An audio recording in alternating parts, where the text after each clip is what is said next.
o de perseguidos por causa de la justicia, hagamos la misma broma que Quevedo, sino también estar relacionados con actividades a las que el Estado no cobra impuestos y luego encima quiere ahorrar en centros de educación especial. Me refiero a la prostitución, que hay que desincentivar. Hay que procurar que haya más gente en los museos y los teatros e incluso en los estadios y coliseos que en sus casas, pero que en ningún caso se puede erradicar, al igual que la pornografía. ¿Por qué? Por excusar otros daños mayores, como dice Gonzalo Fernández de Oviedo en su Historia General y Natural de las Indias. Dice así: ya he dicho que en Nicaragua hay mujeres que públicamente y por precio de aquella moneda o almendras que corren por monedas o por otra cosa que se les dé, conceden sus personas a quien se lo paga. También hay mancebías en lugares públicos para las tales, y tienen sus madres, o mejor diciendo madrastras, que son aquellas que en Flandes llaman la porra, y en España madre del burdel o de las putas, como mesonera les alquila la botica, les da de comer por un tanto. Tienen sus rufianes, no para darles ellas nada, sino para que las acompañen, les sirvan, y el salario no le pagan ellas a esos rufianes en pescado, sino en carne, tan sucia como ella es. Pues aquestas tales lupanarias moradas entre cristianos se admiten por excusar otros daños mayores.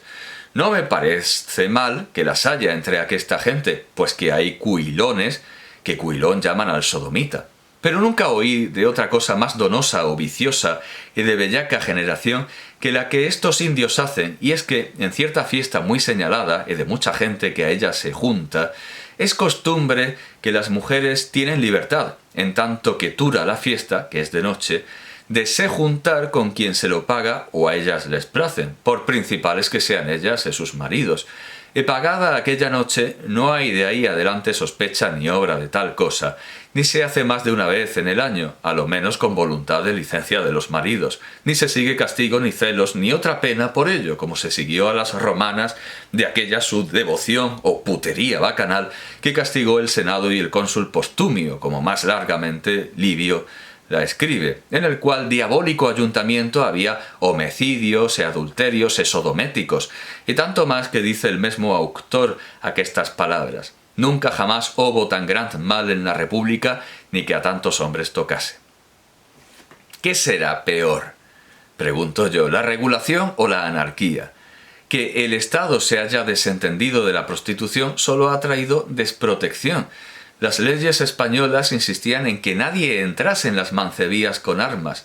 La insistencia, naturalmente, quiere decir que se entraba con armas, pero es claro que la corona velaba por la seguridad de las prostitutas y que no ejerciesen, también decían las leyes, las rameras con bubas, con lo que se velaba por la salud pública, mucho más que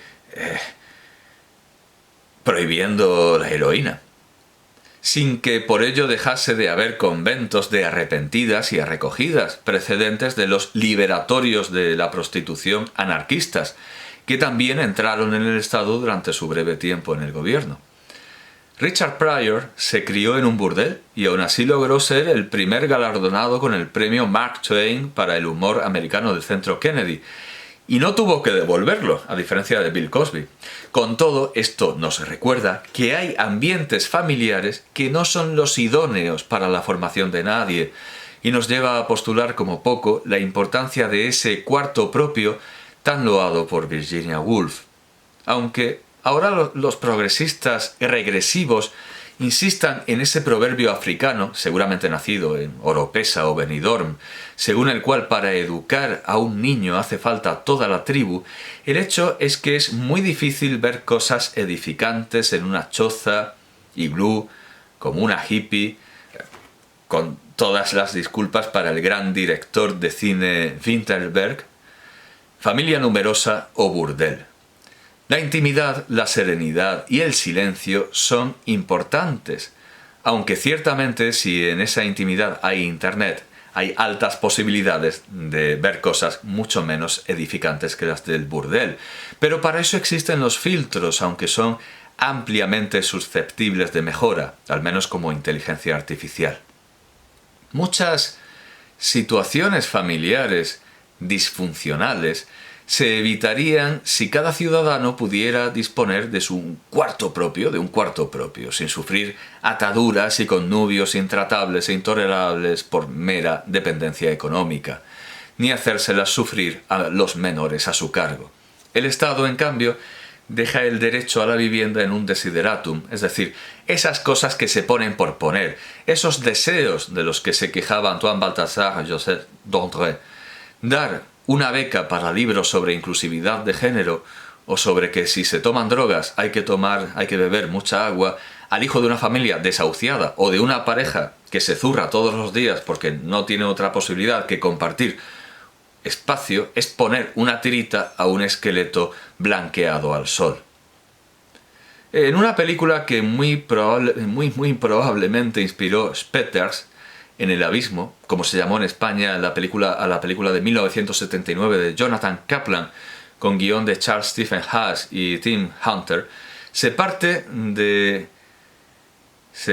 de unos rótulos con una tesis que puede parecernos más extravagante aún que el doblaje de Matt Dillon a cargo de José Carabias, aunque en realidad le va bien. Este rótulo dice: en 1978, sí, empieza un poco como el equipo A, pero no, sigue igual. En 1978, 110.000 niños menores de 18 años fueron arrestados por crímenes de vandalismo en Estados Unidos. Esta historia está basada en incidentes auténticos ocurridos durante los 70 en una comunidad suburbana planificada de condominios y urbanizaciones donde los urbanistas despreciaron el hecho de que un cuarto de la población tenía 15 años o menos.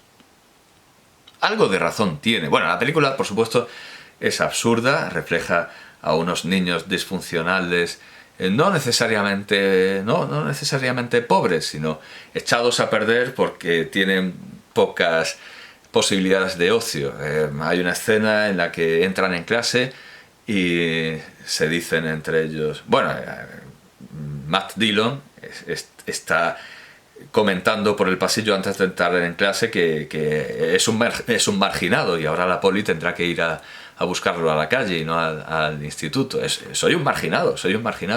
Bueno, pues entran en clase y se preguntan: ¿estás preparado para el examen? Bueno, más que preparado, he desayunado anfetas y luego resulta que ha tomado en realidad un tripi y le da un mal viaje una proyección de El Bosco que le hacen en clase. La película es bastante absurda, pero algo de razón tiene.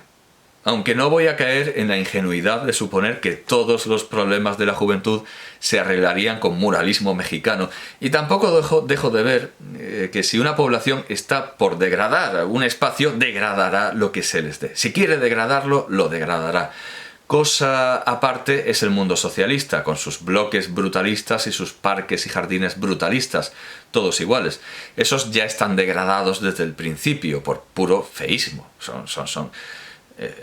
Tienen más que brutalismo, siguen ese feísmo que en España se considera que alcanza su ápice en Galicia, esos hórreos improvisados de cemento. Bueno, pues esos edificios son feísimos y más no se pueden degradar. En Una naranja mecánica, Anthony Burgess dirige una buena respuesta a Campanella, en cuya Ciudad del Sol propone que los ciudadanos aprendan a base de murales. Por cierto que Campanella también propone que la prostitución no se puede erradicar de ninguna manera y quiere estatalizarla de una manera que llega casi al absurdo. Los murales en su ciudad distópica, en la ciudad de Burgess, hechos con el mismo propósito. Campanella decía: sí, hacemos murales y aprenden todo lo que hay que aprender. Bueno, los urbanistas de Una naranja mecánica habrían pensado lo mismo, pero esos murales aparecen por doquier vandalizados con obscenidades. La ciudad no puede hacer mejores a los hombres, pero sí puede hacerlos peores. Podemos llenar una ciudad de lujos, de fuentes que emanen leche y miel, pero si el pueblo no está por la labor, no lo hará mejor una ciudad que sea un palacio, en donde todo sea un palacio. Pero la ciudad sí puede hacer peor a un hombre. He dicho antes que hay que desincentivar la prostitución. Desde luego lo intentaron casi todos los grandes pedagogos del pasado, desde los sumerios y los egipcios hasta los dísticos de Dionisio Catón. He dicho que hay que perseguir que haya más gente en los teatros y en los museos que en los burdeles. Pero esto será muy difícil si no hay teatros, ni museos, y sí burdeles. E incluso si los teatros solo sirven para que berree una vez cada 6 meses una agrupación rociera local. El Che Guevara habló de crear 2, 3, muchos Vietnam. Ahí demostró saber contar, pero como ministro de Economía no demostró mucho más. Esto se tuvo y se tiene por progresista, como si tener un Vietnam nos sirviera de algo. Lo progresista sería crear 2, 3, muchas Romas. Que Andújar fuera como Roma, que Espelúi fuera como Roma, que Alcaudete fuera como Roma, que se tomaran en serio las poblaciones más allá de Madrid, Bilbao, Sevilla, Valencia y Barcelona, que nos recuperáramos de la crisis permanente y de la degradación de nuestras poblaciones que vivimos desde que asesinaron a Alejandro Severo, y que tuviéramos, como en otros tiempos, acueductos. No es broma, solo hay que consultar todas las veces que el diario Jaén se felicita porque en tal o cual población por fin haya agua. Lo que quiere decir que antes no había, lo que sería la verdadera noticia y no lo contrario. Termas, teatros, foros, calzadas, bibliotecas y todo lo que nos hace ser algo más que un arrozal y un túnel con armas.